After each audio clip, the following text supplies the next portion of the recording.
I thought I was writing a song about birds, but I ended up discovering God's heart for his children. I was made to take these wings and stretch the wind apart. Flight is joy wrapped like a gift, but currents aren't where I live. My home is tough. Welcome to Wild Songs, a podcast for the curious misfits. I'm your host, Kyle, and I love taking you on a journey to discover the fullness of God's kingdom through songs. I know each episode's different, and for sure, I'm still figuring out things and giving myself the time and freedom to decide how I want this podcast to go. But if you're a songwriter, man, I really hope these episodes stir something in you and, give you the freedom to explore more and think differently and allow some wildness into your process. Wild.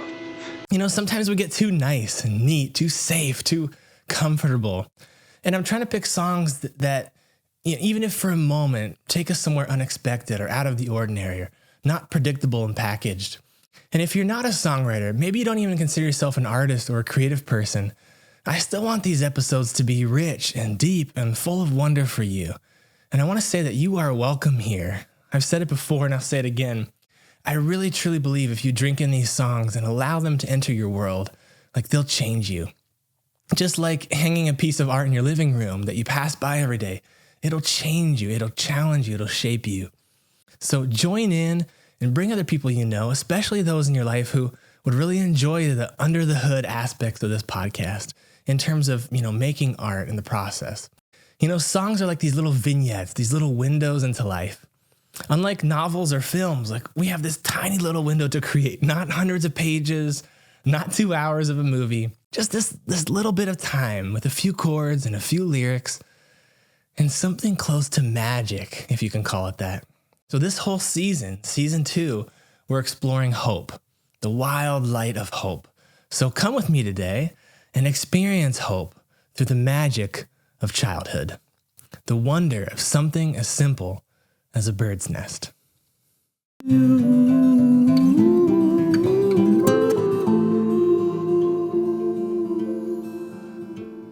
What do you do with a tiny idea, a little spark of inspiration? How do you take that and run with it? We're going to look at inspiration today. Last week, we looked at that quote of how life was anything but ordinary. It's extraordinary in every sense. Even the most mundane of tasks, there's life and beauty and hope all around us. So with ideas, what do you do with them? How do you find this extraordinary life all around you? I think the first thing that you have to do is understand that you're actually in a moment. You're in an opportunity for something magical to happen. I call this the idea that, you have to honor the spark. Honor the spark. See that you're in a moment and don't let it pass by. Anyone who says I'm just not inspired right now, I'm just not motivated, I think they're not honoring the spark. There are hundreds of these little sparks every day, hundreds of little moments. And as artists, we choose to grab onto them or let them pass, or maybe not even care that they are passing. So this is our task, to grab those little moments and take action with them. So this song, Gloria, I'm going to show you the process. It started with dinner. I was sitting around the table with my wife and our 4 wonderfully curious children, and a bird came and flew up and rested by our front door. And we watched through the window as it flew away and came back, flew away and came back. And then we noticed another bird already perched there. They were mourning doves, and they were building a nest. The male would fly back and forth with twigs, and the female would arrange them and put them together and make a little nest. And I remember saying to the kids, because, this is songwriter, teacher, dad here, trying to do his dad moment of teaching them about metaphors.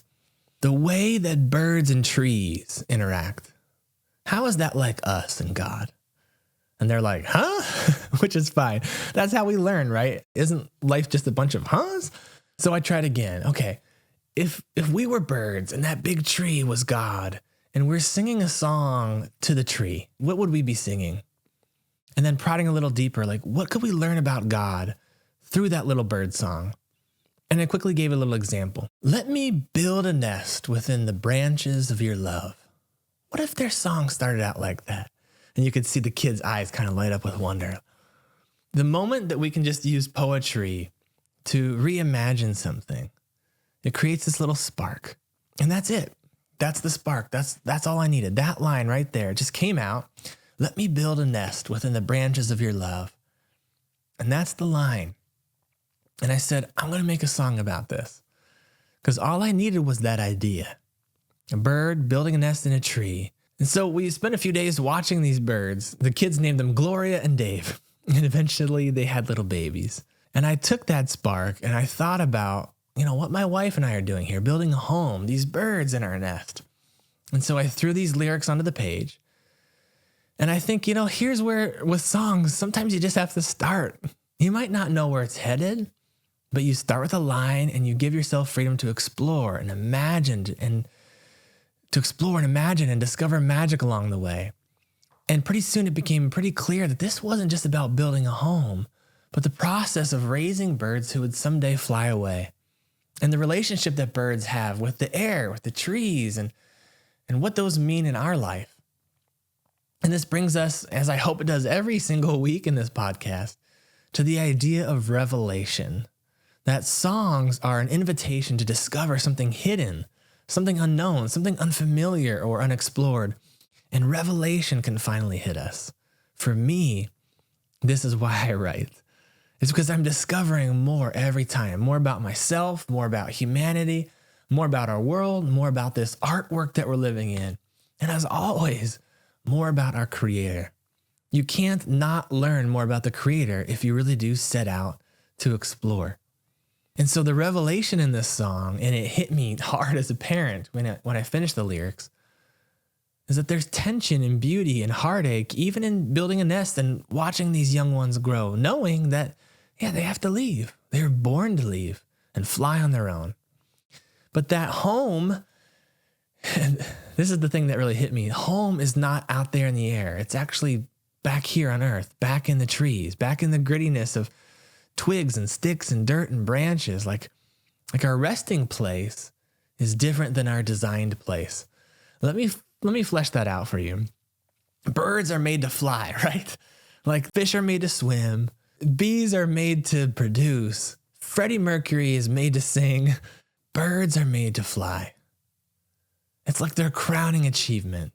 Even beyond the beauty of the songs that they sing, there's this wild freedom that they have to float and soar and bask in the sunlight and move in a way that the other creatures just can't. But even though that's where they delight in, that's not where they rest at night. That's not home.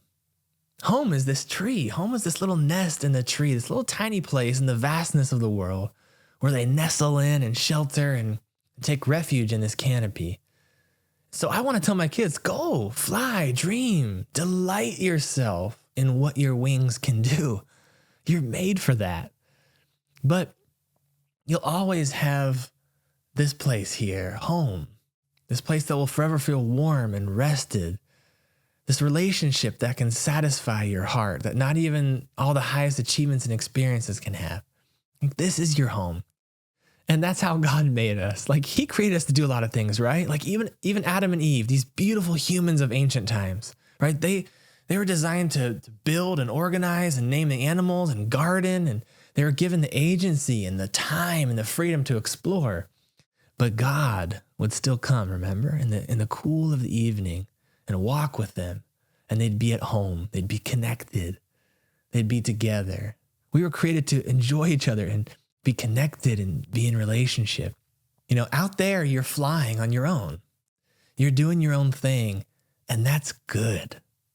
But you don't stay up in the air forever. In fact, every single day, you rest. You nestle into your tree, and you find rest in your home. Not out there, but right here, tucked in tight. The wild songwriter Rich Mullins, one of my favorite lines from a lot of his brilliant lyrics is how the Lord takes by its corners this old world and shakes us forward and shakes us free to run wild with the hope. See, God actually willingly shakes us forward and shakes us free to experience life and to discover things, to learn how to fly on our own. And then he says, the hope that this thirst will not last long, that it will soon drown in the song not sung in vain. You see the relationship there? There's the ache, and there's the hope. Season 1, I talked all about the ache, and I'm sure many of you are experiencing that. Maybe right now as a parent, during the last few weeks of graduation, right? There's this ache of, you might be sending your child off. They're leaving. And yet there's this hope that God willingly puts us in this tension where he shakes us out of our nest, where he wants us to run wild with hope that things do come together, that things do reunite. Look, the world falls apart. It splinters and fractures, and all the ways of mankind like grow apart. But God's kingdom, this new way of living, this new reality, a new way of truly entering into life. In God's kingdom, we find home, we find togetherness, we find relationship. It's what we're designed for. And so I hope that this song draws out some of that ache, but also more of this hope, this feeling of being in the sun, flying, basking in the sun, the hope of leaving the nest and spreading your wings, but yet coming home. You'll notice in a simple song, even like this, I want to try as a writer to throw the unexpected. I talked at the beginning of this episode that sometimes we're too nice and neat and safe and comfortable. And as songwriters, we want to try even for a moment to go somewhere unexpected or, out of the ordinary. And you'll hear in this song towards the end, I go to a different place. And that's exactly what needed to happen for it to work. It's like the wrong notes, the notes that aren't in the key, the unexpected ones. They can become the brightest part of the song. My friend, there's always a spark going on.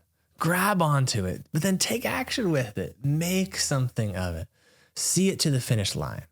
For me, I made a deal with my kids. I said, I'm going to write a song and I'm going to share it with you. So I set a goal, I set a deadline, and I worked on this. Now, that could have passed me by. It would have been so easy to have dinner that night and see the birds and have this discussion, and I never make anything from it. Take the time to actually see it to the finish line, because that's where you discover who you are and who God is and how this world works. That's where you discover life. So my friends, enjoy, immerse yourself in this. This is definitely a headphone song, especially if you can be outside while you listen to this. I hope that this song can touch you as deeply as it has touched me. Blessings.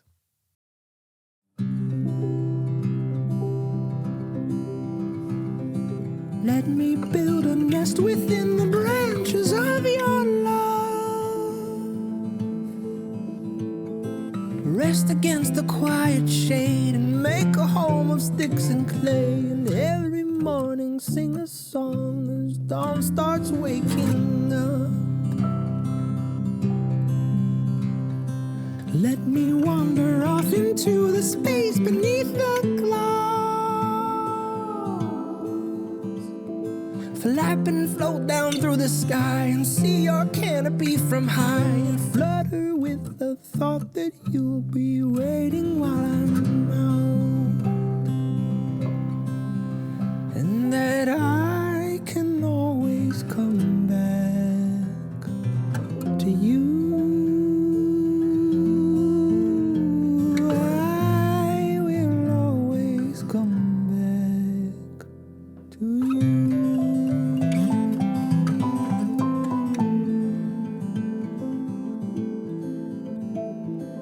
I was made to take these wings and stretch the wind apart.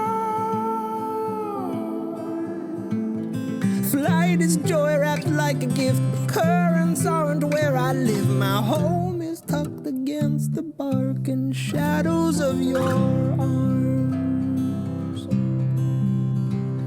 I can always come back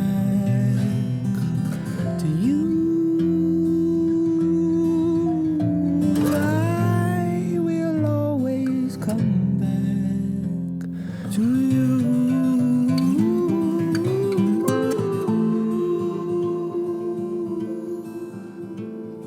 Little ones cry out for more when spring has just begun.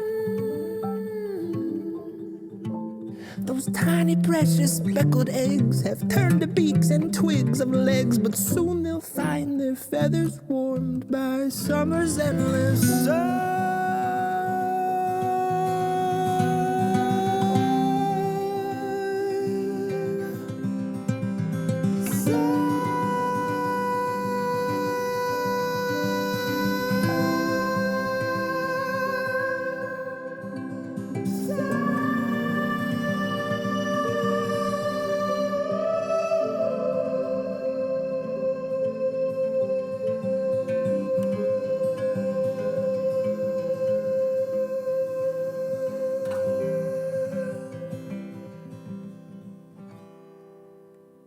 and they'll say I can always come